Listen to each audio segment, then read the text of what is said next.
किसी को मार के दफना दिया गया था। किसी का कहना है कि कोई माइंस वाइंस वाले सर्वे कर रहे हैं। किसी का कहना था कि कुछ नक्सली डम तो नहीं है। कुछ लोगों का कहना था कि कोई जादू मंत्र तो नहीं कर रहे थे, कोई माल तो नहीं निकाल रहे थे, कोई चीज़ गड़ा तो नहीं था। ऐसे तमाम सवाल लोग वहाँ पर खड़े होकर उस गड्ढे की खुदाई तक सब चलते रहा।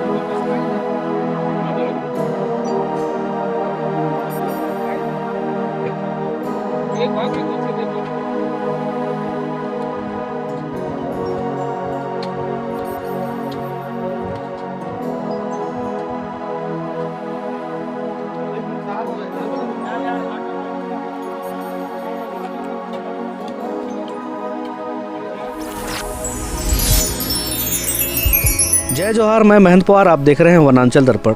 आज कवर्धा जिले के वनांचल क्षेत्र के ग्राम तितरी, जो थाना रेंगाखार क्षेत्र के अंतर्गत में आता है, अचानक से सुबह लोगों में अफरा तफरी मची। जंगल में, घनघोर जंगल में एक जगह पर ऐसा नाप की खुदाई दिखी, जहाँ पे ग्रामीणों जब सबसे पहले देखा, कुछ लोग लकड़ी चुनने जाते हैं, कुछ काम से जो जंगल जाते हैं, चरवा जाते हैं, उन लोग देखे। जब गाँव में चर्चा शुरू हुई तो उस जो गड्ढा के बारे से गाँव में बताया गया कि वहाँ कोई लाश डाल दिया गया है। एक बड़ा सा गड्ढा, जैसे जब किसी आदमी के ख़त्म होने के बाद उसे दफनाया जाता है, उसी प्रकार का वो बना हुआ गड्ढा देख के गांव में अफरा तफरी मच गई। तब इस बात की सूचना ग्राम के सरपंच को मिली। सरपंच के द्वारा तत्काल इसकी सूचना पुलिस को दी गई। पुलिस के द्वारा फॉरेस्ट को सूचना मिली और अफरा तफरी के बीच सारा अमला, पुलिस विभाग का और वन विभाग का और सारे ग्रामीण मौके पर पहुंच गए।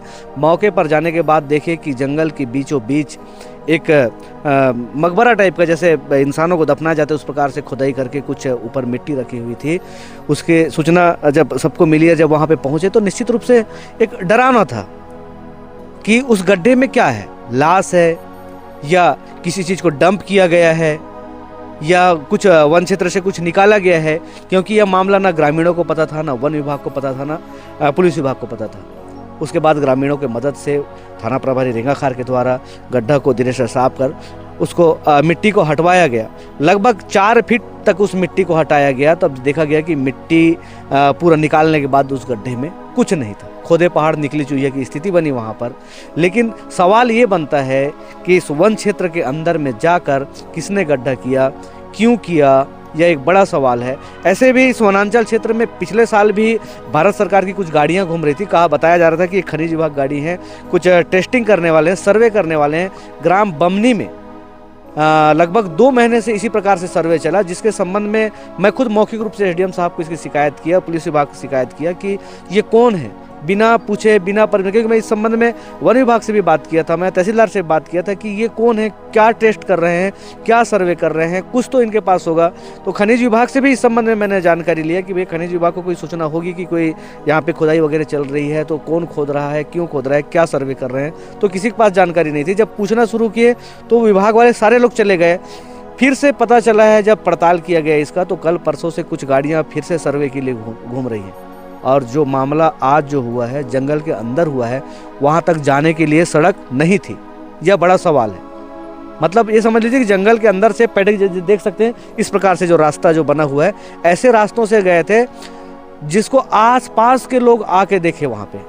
मतलब उस जंगल के अंदर क्या सर्वे हुआ, यह एक बड़ा विषय है। निश्चित रूप से वन विभाग की कहीं ना कहीं यहाँ गश्त की कमी है, गश्त नहीं कर पा रहे हैं, इसलिए उनको भी मालूम नहीं है कि कौन उनके जंगल में जाके इतना बड़ा गड्ढा खोद दिए, पाट भी दिए, इतना बड़ा मामला हुआ। या अफरा तफरी को देखने के लिए अभी भी उस गड्ढे तक लोग पहुँच रहे हैं कि उस गड्ढे में क्या था। लोगों का अलग अलग अंदाज लगाया जा रहा है। कोई कह रहे हैं कि किसी को मार के दफना दिया गया था, किसी का कहना है कि कोई माइंस वाइंस वाले सर्वे कर रहे हैं, किसी का कहना था कि कुछ नक्सली डम तो नहीं है, कुछ लोगों का कहना था कि कोई जादू मंत्र तो नहीं कर रहे थे, कोई माल तो नहीं निकाल रहे थे, कोई चीज़ गड़ा तो नहीं था। ऐसे तमाम सवाल लोग वहाँ पर खड़े होकर उस गड्ढे की खुदाई तक सब चलते रहा। लेकिन हालांकि गड्ढे को जब खोदा गया तो वहाँ पर कुछ भी नहीं मिला।